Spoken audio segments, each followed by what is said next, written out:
Well, hello everybody from Empathy Cafe. This is Josue Sanchez, one of the co-founders, along with Sabrina.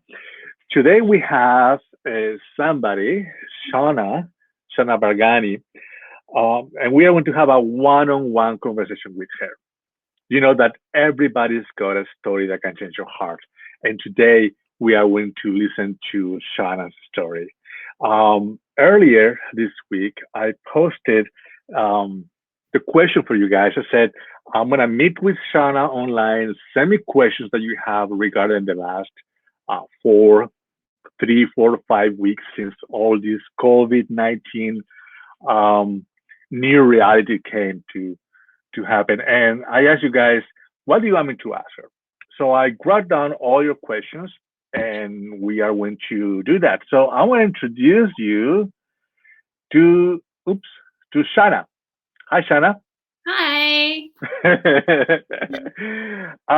Could you like to introduce yourself? Tell who you are, what you do for a living, your family, your history, as much and as little as you want to tell us. Okay. I am a wife and mom of two. My kids are 2 and 4.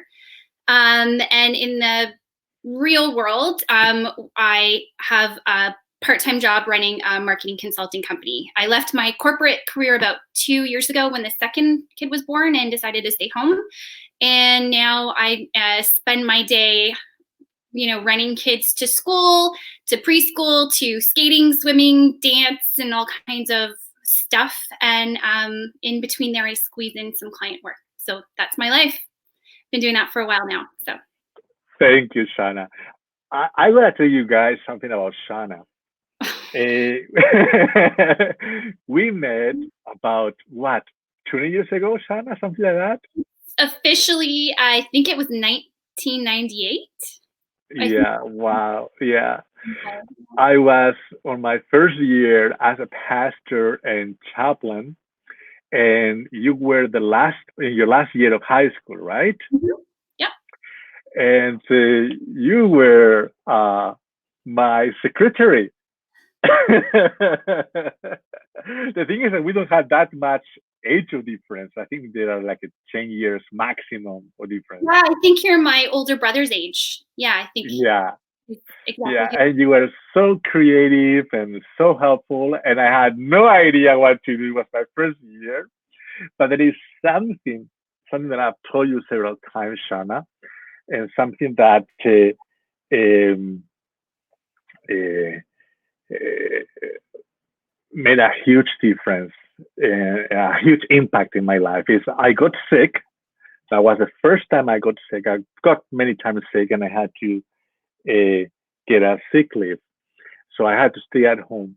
And you were the only one who came to my house one Friday night just to see how I was doing. And that touched me, and forever and ever, you became a very beloved friend. So I had to say that publicly. That is very kind of you. And the funny thing is that all of the work that I did for you, you know, in high school is it's my plan was to be a teacher. I wanted to go and work with teenagers and change lives, like put people on a better path.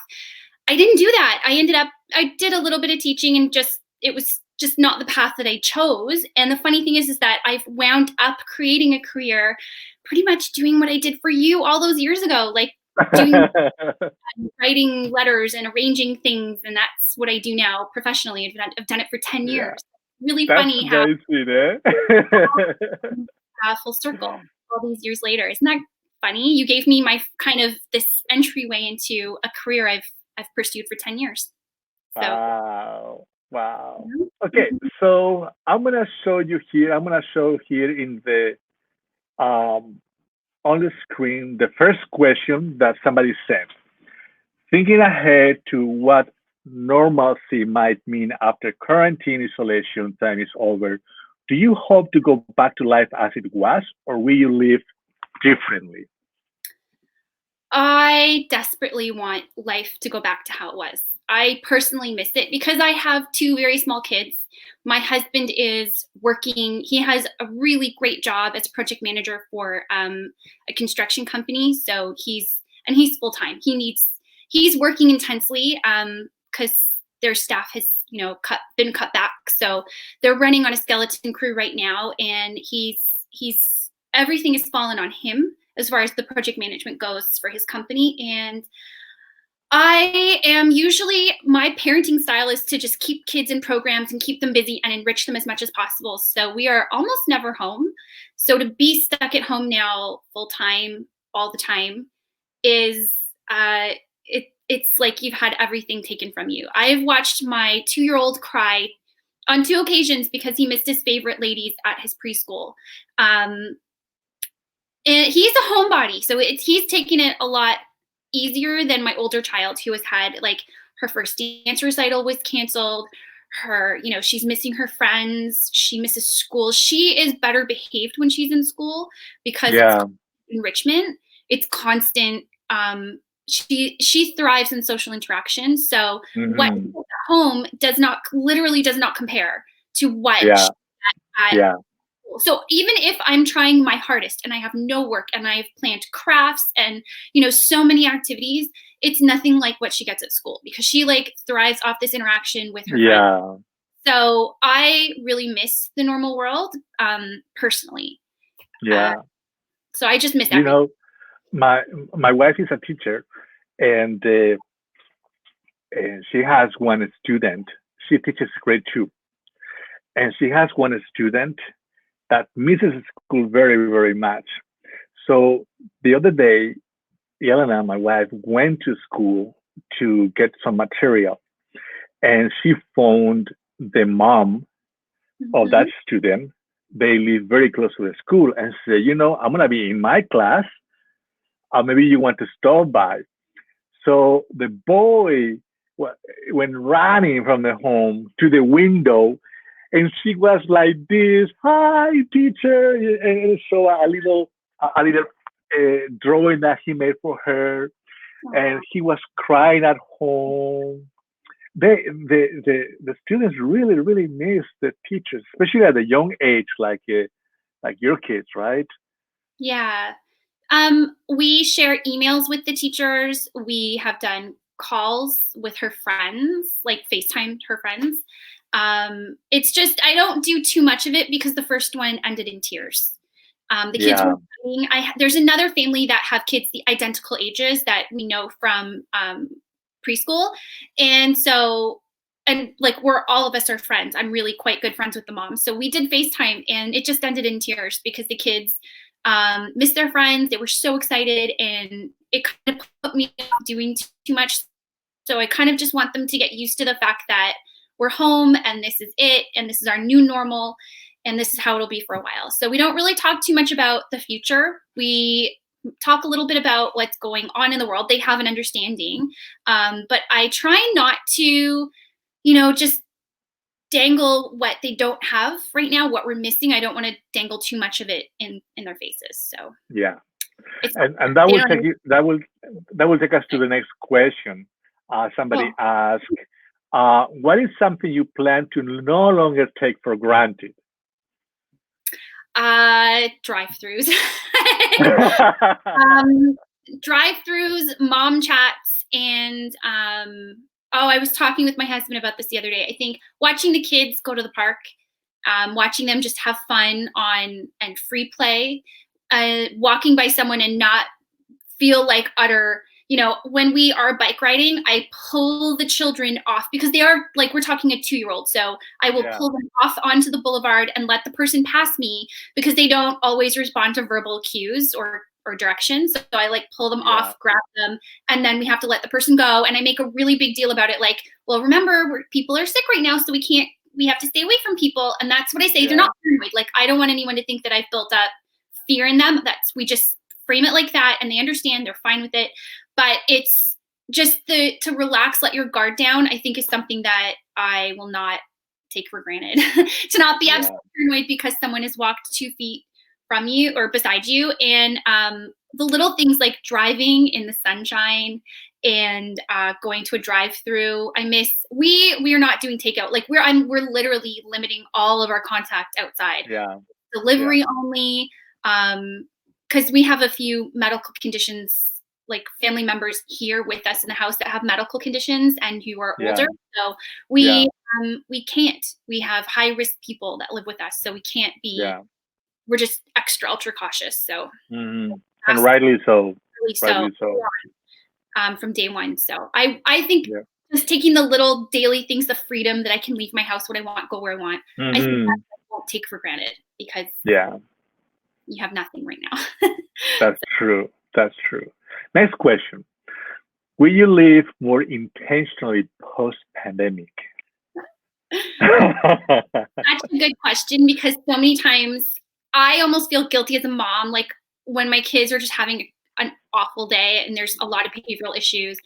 I feel guilty for like just wishing their childhood away. Like I just want this tantrum to go away. I want them to be older so that they will not hit me or pull my hair. We had that the other day, out of anger and like screaming. And so I feel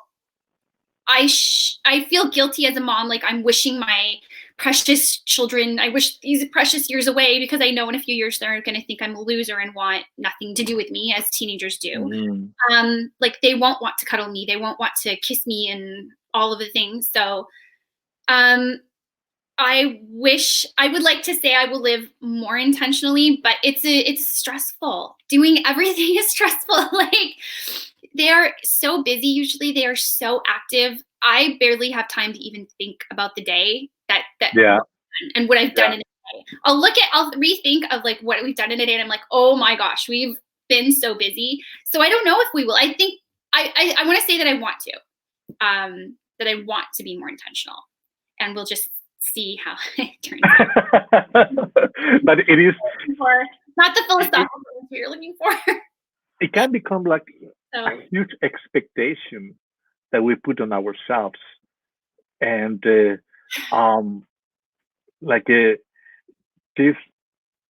this question, yes, I think it's a valid question, but we see things like this memes on Facebook, on Instagram all the time about what have you learned, what new skill are you learning, are you going to be more intentional? And sometimes we are just surviving the day, right? I've been surviving for 4 years, probably two. It's the first year wasn't so bad with one, and then that was a great mat leave, and then we had the second one really, really fast, and it's intense. And the first one was a really, a busy toddler, let's say, lots of tantrums and very busy. So it's just a blur. All of it's a blur. And to kind of sit back and think about it, I almost don't know what I'm going through until it's over, because we've had some big things thrown in there, loss of a parent, job loss, moving home, moving city. We've had all of this stuff thrown in there. And my husband and I are just kind of the get her done type, like head down and truck on type people. So like I haven't processed things. It takes me longer to process it because I'm so busy doing things.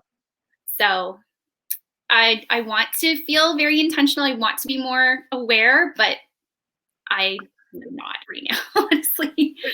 And it is what it is. It's the reality, and we take one thing at a time. Which that comes with the next question, which it's about working from home. But you were already working from home.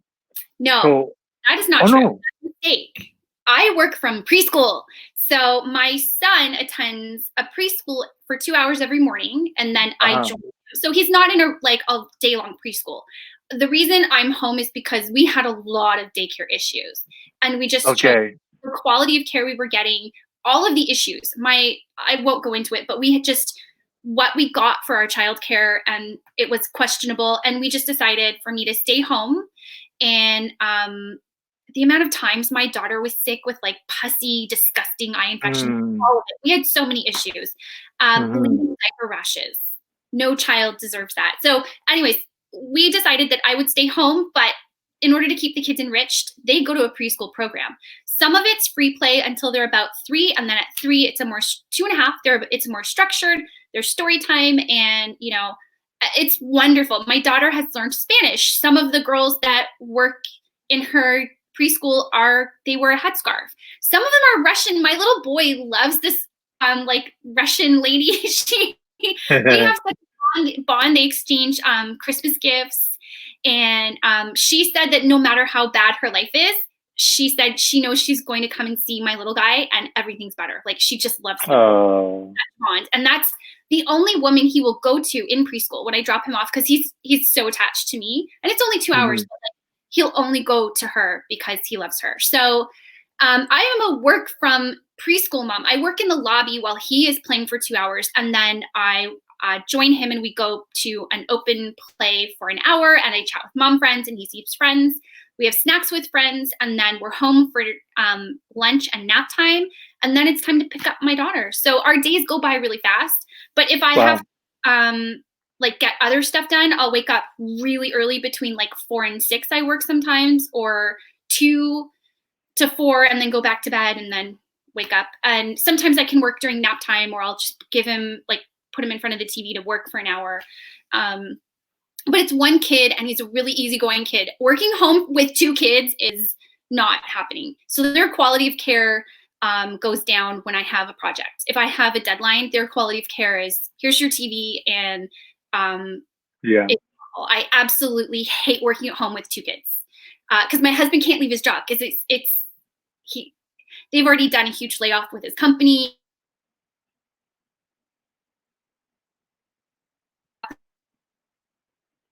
I'm trying to yeah, I personally would not work from home with tiny kids, because I don't think they get the quality of care they deserve.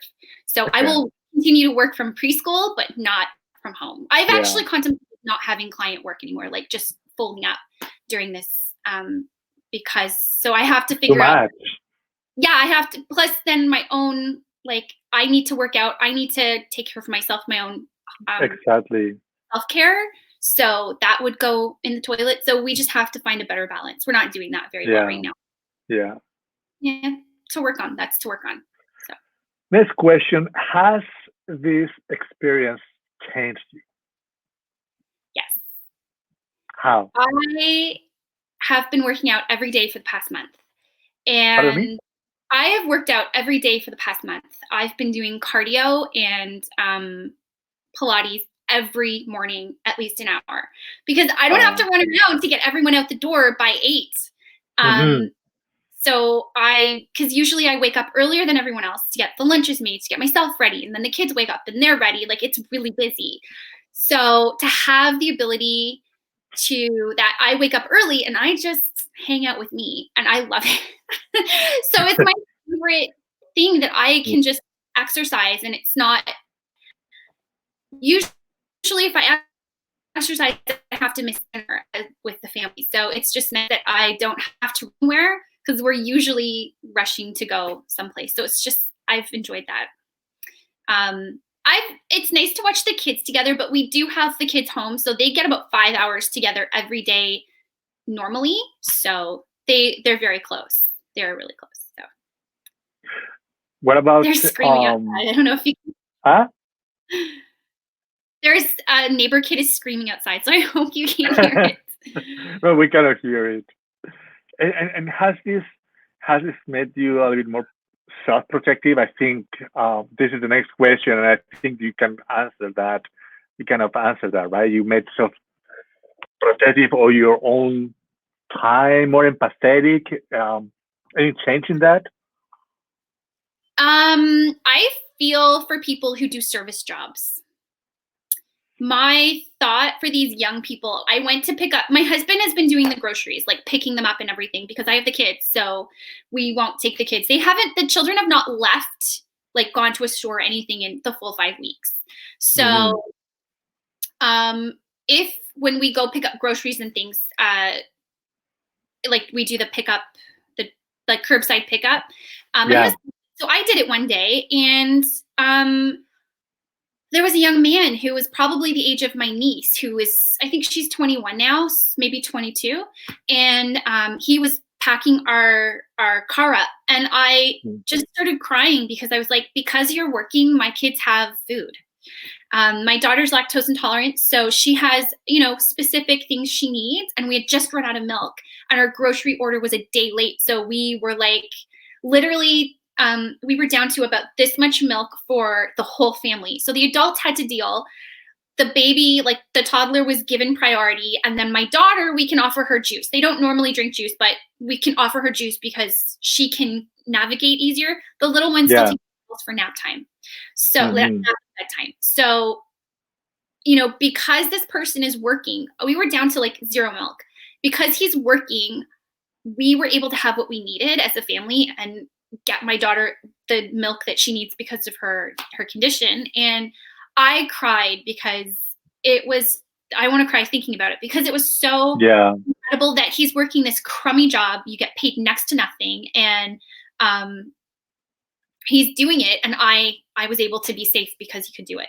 And that's and he obviously doesn't understand that we have, high risk people in our house, and we have a little kid with, dietary restrictions.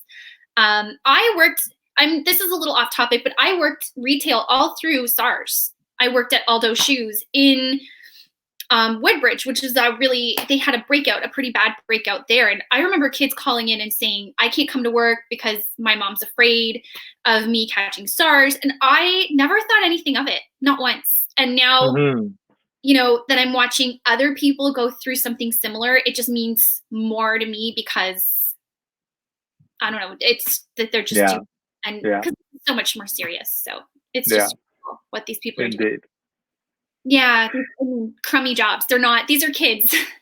Yeah. They're forever life. So yeah, it's Now, a incredible. funny question here that shows up. Somebody asked, has your go-to snack or comfort food changed in this stress? No, it's Oop, I. Oh, did you lose me? no, there you are. No, it's still the same. I have like favorite comfort foods that I love. They would include rice, like white rice, with salt and peanut butter on a spoon, like the crummy processed peanut butter. I will eat a 2 kilogram, like the giant container, in a week, 2 weeks Oh, myself. I love that one too. And those are probably my favorite. And my husband has gotten us onto um, the Loblaws. The PC brand chai latte is a new, to replace our Okay. Morton's and Starbucks run. So yeah, those are kind of they haven't changed, but they've gotten worse. We go through a lot of peanut butter. Do you find physical distancing a comfort boundary with certain many people? As in, is that something that you find comfortable? So I could see how someone would find that. So if there's a difficult relationship in my life, I'm kind of glad they're not here. It's not entirely a bad thing.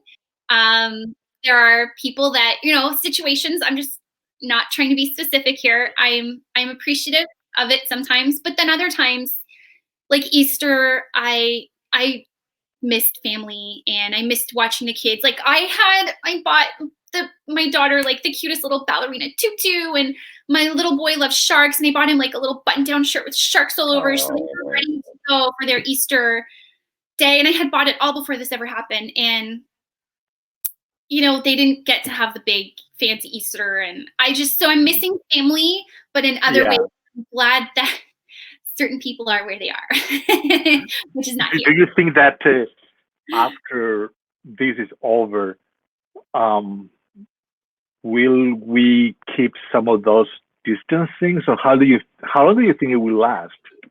I personally, now let me clarify, I'm a communications expert, not medical. I'm not smart at all. Not a medical professional, but I just have a feeling it's going to be till June or July. I Yeah. don't think they're going back to school.